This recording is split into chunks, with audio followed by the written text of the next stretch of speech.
Hello everyone, it's great to be with you today and great to be able to share this thought with you today. For those of you who've not heard of him, Malcolm Muggeridge was a famous English journalist from the last century. He became a Christian later on in life and famously wrote these words as he looked back on his life. This is what he said. We look back on history and what do we see?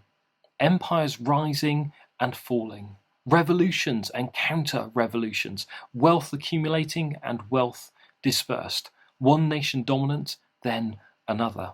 Shakespeare speaks of the rise and fall of great ones that ebb and flow with the moon.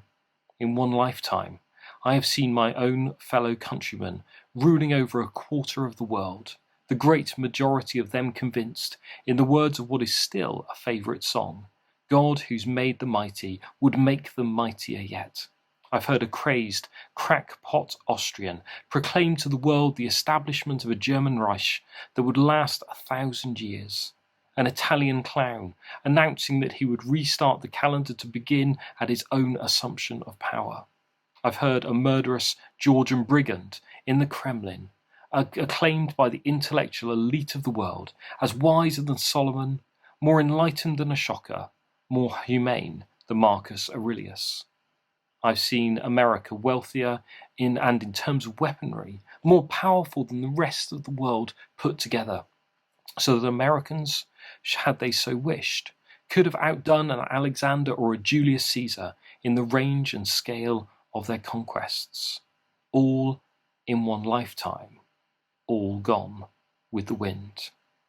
England, part of a tiny island off the coast of Europe, threatened with dismemberment and even bankruptcy. Hitler and Mussolini dead, remembered only in infamy. Stalin a forbidden name in the regime he helped found and dominate for some 3 decades.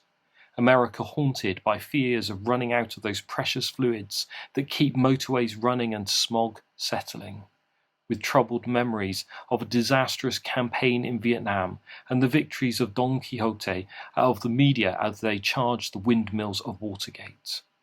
All in one lifetime, all gone with the wind.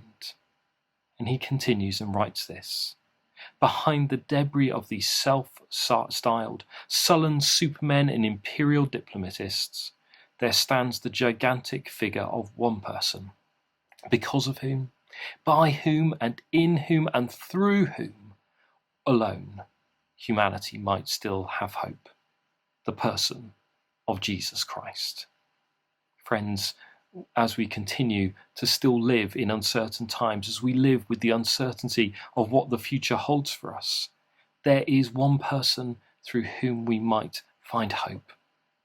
The figure who still remains unique, the gigantic figure who stands behind the rise and fall of empires still, and who remains today the same, yesterday, today, and forever, even in the face of a global pandemic. Friends, Jesus is the source of our hope. He alone is the source of our hope. So may you find that hope in him today. Amen.